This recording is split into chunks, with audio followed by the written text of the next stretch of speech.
All right, Adam, thank you so much. Well, of course, we're all excited for another summer. A lot of kids still counting down to the end of the school year, ready to dive into the pool, head out to the lake, and of course, get those beach days in. But it is so important to remember about safety as we try to beat the heat. Yes, it is. Joining us today is Nick Gibson with the American Red Cross of South Carolina. Nick, thank you so much for being with us today. Thank you guys for having me. A lot of conversation about heading to the pools, as Judy just mentioned, but we need to have more conversation about safety, specifically for those kids who are younger, looking forward to heading out to the pool. What are some things that parents can do to make sure that their children are staying safe, even if they're not getting in the pool? Yeah, well, of course, any drowning or water incident is very tragic in any situation, but one major thing that we want to kind of hit home always is to make sure that children are never in water unattended.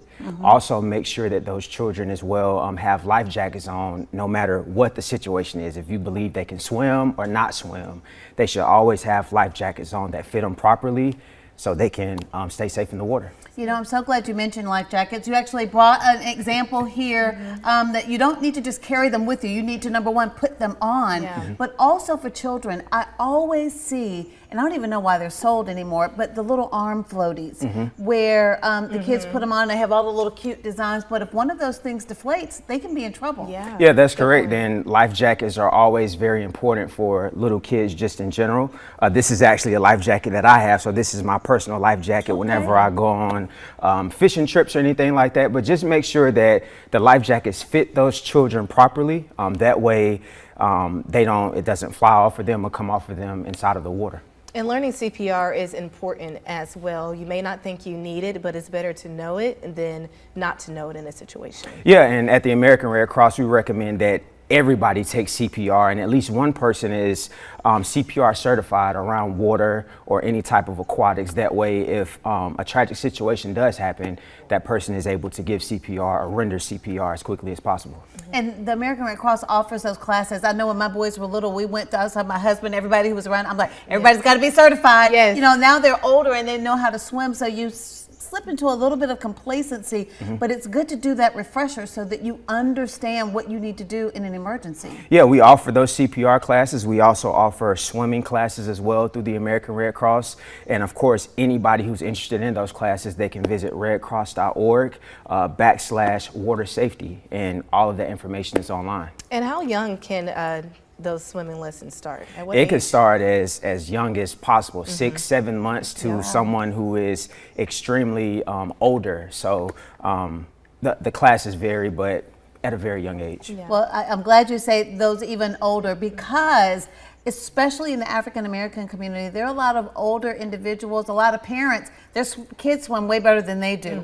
But it's never too late to get in the pool and at least learn the basics, at least get comfortable in the water. It's never too late to learn how to swim, because you never know when you're going to need it. You never know when you're going to be on a fishing trip or at a pool and something happens where you maybe fall in. So that ability to know how to swim is very important, very key. And I love the fact that you brought up that this is for children who are young too. I know 6 months, that's when I had my first one in swimming lessons, and parents may think that it's too soon, but if you think about their age and how comfortable they are being that they just came from swimming in water, then it makes it a little easier, so don't underestimate that. Any more tips that you would like to offer for our viewers today? I would just say to always make sure whenever you are around water or swimming with a group of people, to make sure that you are with a group of people. Also make sure that someone is watching maybe weak swimmers or even children just in general, to make sure that nobody goes under.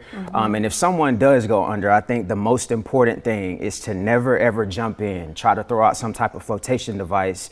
That way the person who is going under, you can potentially, or they can potentially, excuse me, grab that flotation device and you can kind of bring them in. So those are some key tips when it comes to swimming. Yeah, and looking at the pool and open water safety, again, Nick already mentioned it, but it's worth emphasizing. Never swim alone. Always be sure to check for dangers out there. Install fences at home, barriers to give a layer of protection between the kids and the pools. Those alarms in the pool are great as well.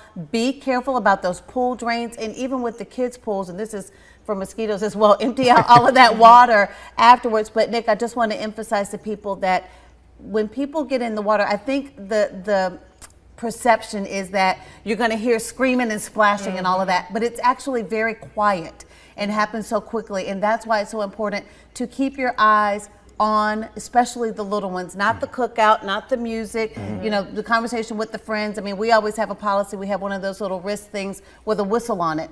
So whoever's responsible for keeping an eye on the kids, I mean, to have some system in place so that you know who that person is who has that responsibility. And that's one thing that we always emphasize at the American Red Cross. Like you said, drownings are very silent, but they Yes. also happen extremely quick as well. Yes. So that's one thing that we always try to make sure that we emphasize at the American Red Cross with people who are taking swimming lessons and things of that nature. And one more thing that I saw too, you should be mindful of the color of the swimsuit that you wear because you can blend in with the water. So you want to make sure that you're staying away from blues and aqua colors like that. Yeah, you always want to make sure that you stay away from that at My all. boys have on the neon colors. I see them wherever they are. Yes, Out in yes. the water, It the can be bright easily neon spotted. colors. Yeah, so make sure that you have something where you are easily spotted, specifically when you're in lakes as well, because lakes, the visibility kind of goes away pertaining to if you're in a normal swimming pool. So always make sure that you have something where people can see you.